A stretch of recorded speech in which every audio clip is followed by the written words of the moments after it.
So Dillian Whyte recently gave an interview with Kugan Cassius from IFL TV, and Kugan Cassius remarked on it, and it's the first thing I noticed when I seen it as well. Dillian Whyte ahead of his fight in just over 3 weeks' time against Moses Itauma, which is a kind of... I've recently done a video, recorded it for Ring Magazine, and I've said it's kind of the old guard meets the new guard, and the very new in Moses Itauma, because he will be, in my opinion, and in the opinion of Lennox Lewis as well, I've seen his statement on it, one of the main figureheads of this new crop of heavyweights. In fact, he may be, when it all is said and done in 10, 15 years' time, the one we speak about as being the best of them. Maybe, and I say 10, 15 years' time, he'll be 35. Usyk's 38. So that's how young Itauma is. But I likened it to, the old guard meets the new guard. But the old guard may still have something left, because Dillian Whyte has probably forgot more about boxing than Moses Itauma has learned in, his whole life of boxing. Now, I make Itauma favourite going into that fight. I believe that Itauma, with his speed, with his punching power, with his movement, with his just youthful energy, it should be too much for Dillian Whyte. And I truly do believe that. It should probably be too much for Dillian Whyte. I did think about Dillian Whyte, and I thought, well, he is a veteran. He is wily. He should know how to protect himself and survive. But when I see him lately, he's been very slow. Now, you have to understand, Dillian Whyte, even in his prime, was never the quickest heavyweight. He was never a heavyweight you associated with having great speed. You've seen it when he fought Joseph Parker. The speed difference was absolutely vast between both fighters. I mean, it really was. How much faster Joseph Parker. Maybe Joseph Parker is a bad example because he is one of the quicker heavyweights, certainly of hand. But everything just seemed faster. Didn't matter in the end. Dillian Whyte used his aggression. He just bullied Joseph Parker. He won the fight. That was a much younger Dillian Whyte. That was 7 years ago? It's a long time ago. Now, moving forward, Dillian Whyte, in particular against Ebenezer Tete, who is a 36-year-old. Not buying it, are you? No, neither am I, but apparently he is. Apparently, anyway. I'd love to see that guy's birth certificate. I'd love to see where the 36 is, and I'd rub that out, and I'd be like, oh, it's not a 3, it's a 5. Brilliant. I can believe that.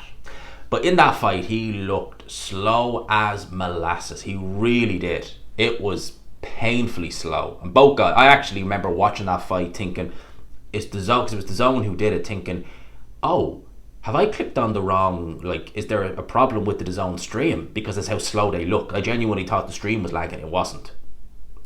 There you go. And I thought, okay, speed is gone. Punching power doesn't even look right. He just looked a shell of himself. And he was 261 in that fight. Now, in this interview with Kugan Cassius, Kugan alluded to it, and you can see it in Dillian Whyte. You can see it in his face. He has slimmed down. He's definitely slimmed down. It's a critique I've had with Dillian Whyte over the years. When you've seen Dillian Whyte out of camp, you've more often than not seen him come in very out of shape. I mean, a very good example would be when he fought Mariusz Wach. So, actually, realistically, when he fought Oscar Rivas, he was 259 for that fight. Over 13 pounds heavier than he was for his previous fight against Derek Chisora. He was in the 240s in that fight. I remember Dillian Whyte when he was announcing, it might have been a press conference for the Oscar Rivas fight, it was one or the other. You could see Dillian Whyte was looking very heavy in the run-up to it, and you're thinking, Jesus, Martin Bacoli comes to mind, not keeping yourself in shape in between fights, although he's an extreme example. But you were thinking, that's surely not ideal. And then it was announced on very short notice that he'd have the Mariusz Wach fight, 271, and although he was 271, he looked heavier, so to speak. He looked like he lost, quite a bit of muscle as well, but he just didn't look right. And it obviously is an indication as to what Dillian Whyte does outside of camp, which is probably nothing at all. So I kind of looked at that and thought, okay, a bit worried, going into this fight, he'll probably be heavy. No, clearly not, though. I'm looking forward to seeing what he's going to weigh, because he looks in good shape. Now, at the end of the day, boxing is not a contest of how good do you look aesthetically. All right, it's certainly a heavyweight boxing. I mean, they tend to always look aesthetically good in the lighter weights. We're pretty much sub-heavyweight because you've got to make weight.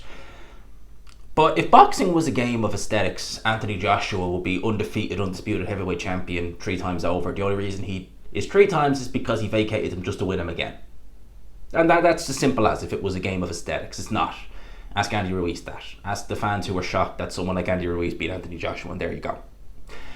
It's not a game of aesthetics, but the better shape you're in, the more it does tend to help you.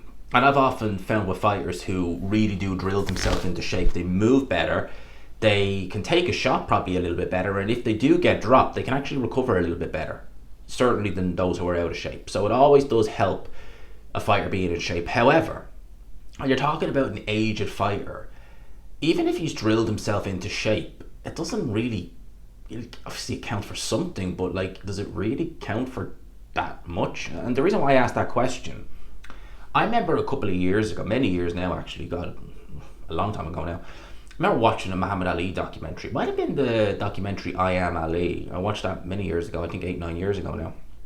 And it was, they were talking about the Larry Holmes fight I've never watched, no intention of ever watching that fight. But in that fight, Ali was very light. I think he was one of the lightest weights of his comeback, well, his second career after the 60s. Even though that fight was in the 80s, I think anyway, in the 80s. 79 or 80, one or the other. But either way, Ali was like 216, and the guy they were interviewing said that in the run up to that fight, Ali took his shirt off, and he said it was the exact same body he had when he fought Sonny Liston. And he said it mattered for nothing. And he told Muhammad Ali that it matters for nothing. You might look the same, but you're not the same fighter. And I say that about Dillian Whyte. He might look aesthetically good. He might stand on those scales and be surprisingly light. I still don't think he's the same fighter. Well, he's definitely not the same fighter. He's regressed. His punch resistance is completely gone. When's the last southpaw he fought? As in, when's the last fast southpaw he fought? Rivas wasn't a southpaw. Seriously. When's the last southpaw he fought? So there you go. I mean, I'm pretty sure Rivas wasn't a southpaw. But there you go. I mean, I think there's too many variables here. No, he's not a southpaw. There's too much in the Itauma's favour. I think it's going to be good for Dillian Whyte to come in shape, because certainly his last two performances, 261, 257, albeit lesser calibre of opposition, it has to be said. I'm not going to say he didn't need to come in shape, but it was probably not as important for those two as it would have been for Jermaine Franklin and Tyson Fury, both of which he did come in shape for. The lightest he's been in the last couple of years has been the Povetkin rematch. He looked good in that Povetkin rematch. It's probably the last Dillian Whyte performance that he actually looked somewhat decent in. However, Povetkin was shot to bits by that stage. He was shot to bits in the first fight. Only Dillian Whyte made a mistake and got himself chinned. 271 against Vac, 259 against Rivas, which was not an amazing performance. You often find with Dillian Whyte, when he's in the high 250s, low 260s, or God only knows if he's above it, he does look a lot more laboured than usual. 246 against Chisora in the rematch. Although he was losing the fight, in my opinion, on scorecards by the time it stoppage, there was still a decent performance. 258 against Parker, which is probably the outlier of all those, although he nearly lost that fight. He was done by the 12th round. 254 against Brown, 247 against Hellenius. The high 240s, very low 250s is a good weight for Dillian Whyte. 245 against Dave Allen, 47 against Anthony Joshua. They're good weights, I think, for Dillian Whyte. He's never going to be the body beautiful type, but weights like that are probably good for him. But I think now at this stage, Dillian Whyte is aged. I think Dillian Whyte is likely to get obliterated by Itauma, in spite of the fact he is looking in good shape. But as I said, being in better shape can help him, and I think it probably will help him slightly in this fight, but not enough to win the fight. But I could be wrong. Let me know your thoughts in the comment section below. I hope you enjoyed the video as always, people. If you could, hit the like button, all of that good stuff. Dillian Whyte, looking lean, looking slim. Interesting to see what he weighs in on fight night. For now, I'll leave it there. Hope you enjoyed it, people.